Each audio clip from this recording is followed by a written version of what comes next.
Cara, esse é um assunto espinhoso que eu quero explicar com calma para vocês, porque, bom, falei aqui dessa questão do São Paulo, da questão do desequilíbrio em termos de contas, como o Flamengo arrecada hoje, em termos de pay-per-view, um valor muito desproporcional com relação aos outros. Só para você ter noção, aí hoje o pacote do Flamengo mais Corinthians é praticamente metade de tudo que o pay-per-view rende. Então a outra metade é dividida para os outros 18 clubes. É um negócio assim como se fosse uma espanholização do futebol brasileiro lá nos termos antigos, porque nem a Espanha é mais assim depois que o governo deu aquela canetada a partir de 2015 para equilibrar um pouco mais a distribuição de receita de televisão. Aqui no Brasil a gente está vivendo um movimento mais ou menos assim, não teremos canetada, mas teremos, ao que tudo indica, a potencial criação de uma liga que vai permitir sim que o Flamengo ganhe mais que os outros, mas de maneira um pouquinho mais próxima. Eles querem transformar a coisa de 1 para 3. O que é 1 para 3? Quem ganha menos, o time que menos ganhar na liga, ele só pode ganhar 3 vezes menos aquele time que mais ganhar.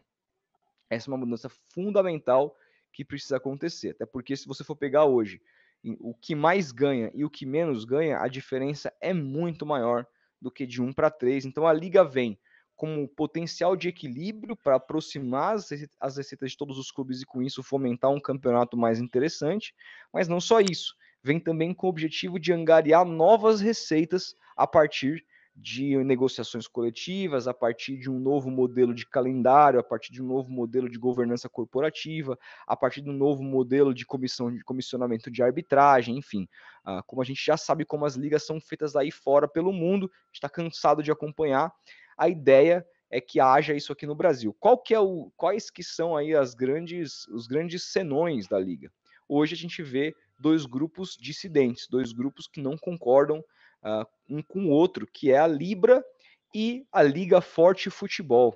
A Libra, para quem não sabe, estão aí os principais clubes de São Paulo, todos os clubes de São Paulo, estou falando em termos de primeira divisão, que são Santos, São Paulo, Corinthians e Palmeiras e o Red Bull Bragantino. Estão também do Rio de Janeiro, Flamengo, Vasco e Botafogo. O Fluminense não está. Está também aí o Cruzeiro em Minas Gerais. Está também o Grêmio, ou seja, faltam alguns clubes como Atlético Mineiro, que está na Liga Forte Futebol, você tem o Fluminense, você tem o Atlético Paranaense muito forte também, que está do outro lado, que tem um presidente muito importante em termos de tratativas, que é o Petralha. A gente não pode separar, não pode deixar de separar o joio do trigo. Ele é um cara controverso, mas ele tem uma voz muito importante nos bastidores. Então a gente vive esse cenário hoje de dissidência. E por que que existem dois grupos? Simplesmente porque eles não concordam com a maneira que o outro lado resolveu distribuir esse dinheiro angariado pela liga, entendeu? Enquanto a Libra fala num contrato de 40, 30, 30 e coloca ainda como muito forte o tamanho de torcida de um clube para angariar mais dinheiro para esse clube em termos de distribuição, o movimento, a Liga Forte Futebol, quer uma distribuição mais justa, até abaixo de 1 para 3. Eles sonham com 1,6, que é mais ou menos o que a Premier League paga de diferença. E repito, o que é 1,6, Rodolfo? Quem ganha mais só pode ganhar uma vez e 0,6 a mais do que quem ganha menos. É isso que eles sonham. Então, basicamente a divergência é de como distribuir esse dinheiro. A Liga Forte Futebol quer uma distribuição de maneira mais igualitária, enquanto a Libra quer ainda privilegiar os clubes que detêm maior torcida. Tem mais detalhes do que isso, mas para explicar de maneira rápida para vocês, é mais sobre isso, a dissidência e a dissonância hoje. Acontece que a gente teve uma novidade importante que pode mudar esse jogo, porque a Libra, um desses lados, é esse que tem aí os principais clubes do Brasil. A Libra tem menos times, tá? Aderidos a ela, mas ela tem clubes mais fortes em termos de audiência e de torcida. Ela fechou com um fundo chamado Mubadala Capital, que fechou assim. Ela aceitou a proposta desse fundo, que fez uma oferta, e aí, segundo a apuração do Rodrigo Matos, de 5 bilhões de reais pela compra de 20% da Liga do Futebol Brasileiro. Ele não cita aqui por quanto tempo eles teriam esses 20%, se são 20 anos, são 30, são 10, não cita. Mas qual que é a grande questão? Esse valor, esses 5 bilhões, eles seriam distribuídos inicialmente a partir da criação da liga para os clubes. Aí você fala: "Espera aí, Rodolfo, então você vai pegar 5 bi e vai dividir por 20 e vai dar na mão dos clubes?" Não, não. E aí, segundo a informação do Rodrigo Matos também, esses montantes giram em torno de 100 e 300 milhões para cada time, ou seja, vai ter time que vai ganhar mais e vai ter time que vai ganhar menos.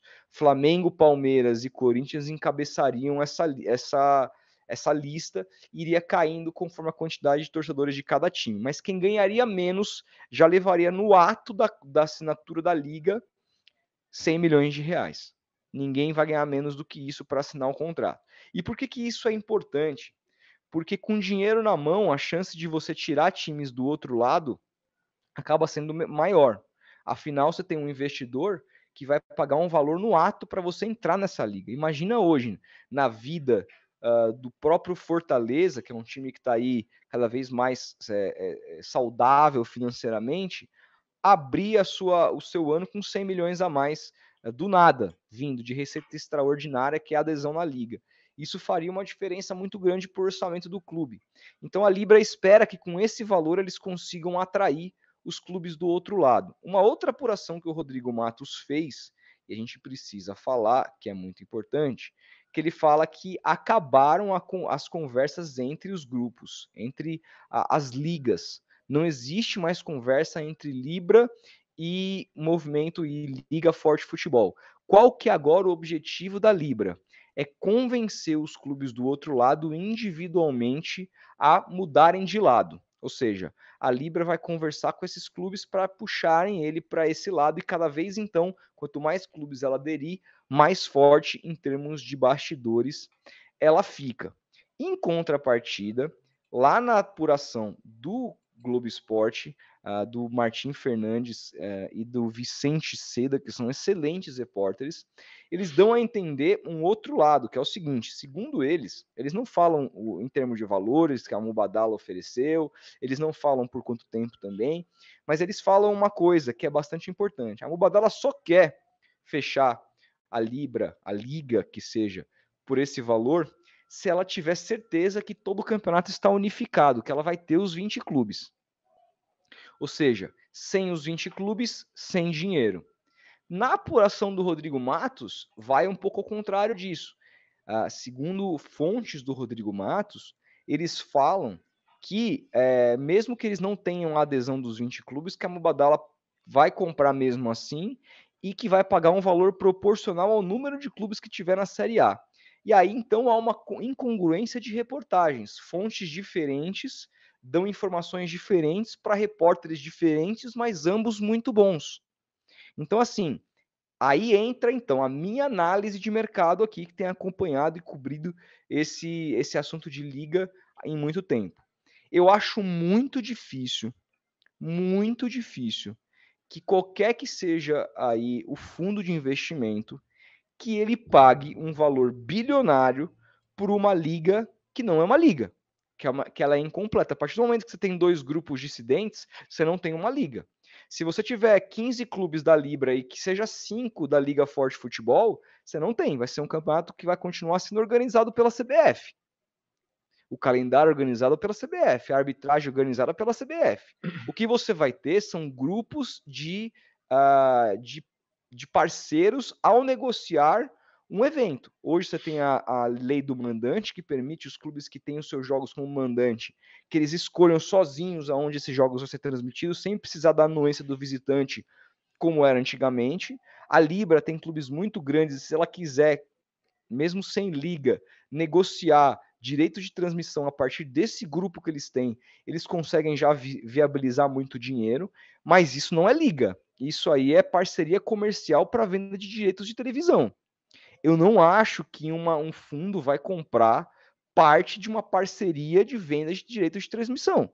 Eu acho que um fundo vai pagar bilhão para comprar uma liga que tenha seu estatuto, que tenha o seu CEO, que tenha os seus processos, que tenha o seu presidente, seu vice-presidente, que tenham as pessoas que cuidem dela, uma empresa. E aí vale a pena ela comprar, porque é um dinheiro absolutamente certo que ela vai receber. Eu fiz uma conta aqui, eu não vou entrar nos meandros, a matemática mais simples, mas eu fiz uma conta básica aqui, a gente chegou à conclusão de que se a liga sair e ela for unificada, independentemente da maneira como ela for distribuída, como esse dinheiro for distribuído, se da maneira da Liga Forte Futebol, se da maneira da Libra, ou de uma maneira que entre no meio do caminho das duas, a minha expectativa é que com 5, 6 anos, com os direitos de TV e o interesse das emissoras a partir dessa liga do futebol brasileiro, que esse investidor em 5, 6 anos já recupera esse investimento de 5 bi e já começa a lucrar mais para frente. Se ele fechar por 10, 20 anos, o lucro dele vai ser monstruoso.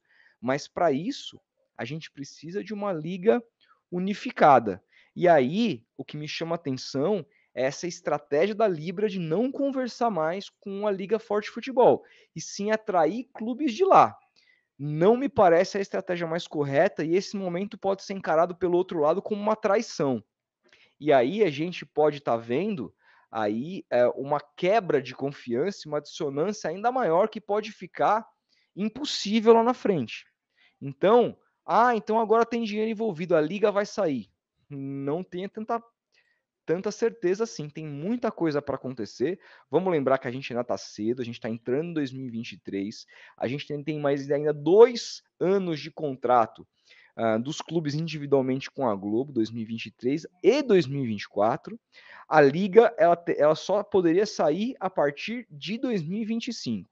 Os clubes têm ciência disso, mas se eles quiserem fazer acontecer, eles precisam entrar num entendimento quanto antes. E o que me parece, lendo essas duas apurações, é que esse entendimento está cada dia mais longe de acontecer. Eu explanei muito aqui, ficou longo, mas de maneira um pouco didática para que todo mundo conseguisse entender um pouco do que está acontecendo em termos de negociações para a Liga Brasileira finalmente acontecer no Brasil. Acho que está explicado direitinho, né, Felipe? Ah, com certeza, cara. Com certeza você manja muito desse assunto.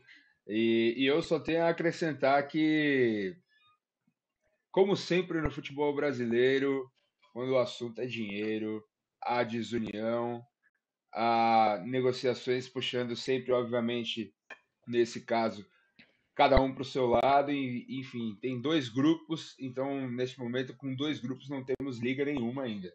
É isso. E há uma forma de urgência, né, nesse momento, porque a LB, por exemplo, como a gente já falou, ficou, digamos assim, enfraquecida com o acesso dos clubes grandes, e há, nesse caso, agora uma pressão para a maioria dos clubes que estão lá, que pertencem à Liga Forte Futebol, para que mudem para o outro lado, já que a Libra tem essa proposta aí em mãos da Mubadala Capital. Enfim, muita coisa ainda vai rolar, muita água ainda vai passar embaixo dessa ponte. E a gente já conversou bastante aí no Tomando uma Com vários jornalistas, uns estão mais otimistas que o outro. O Paulo Massini, por exemplo, colou aí no nosso estúdio e falou que a liga vai acontecer, que é informação de bastidor que ele apurou, enfim, outros acham que não vai acontecer. Mas de fato o que eu torço é para que, se acontecer, que a CBF não tenha interferência nenhuma, que seja uma parada profissional, que a arbitragem seja profissional, que a escolha dos jogos, que melhore gramados, que melhore a estrutura do futebol brasileiro e que faça o campeonato ser mais forte, né, cara?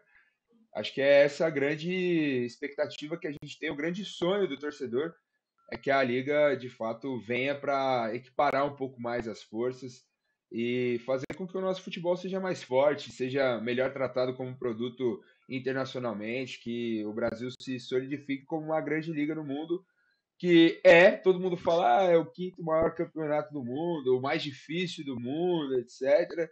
Mas a gente vê a várzea que todo ano erros e erros de arbitragem, como a gente já falou também ao decorrer da live, gramados horrorosos, enfim, um desequilíbrio de equipes, com outras ganhando muito mais de pay-per-view, enfim, com cotas fixas, esse tipo de coisa. A gente torce para que nosso futebol seja um pouco mais igualitário e que essa liga saia, mas por enquanto, cara, sinceramente estou pessimista quanto a isso.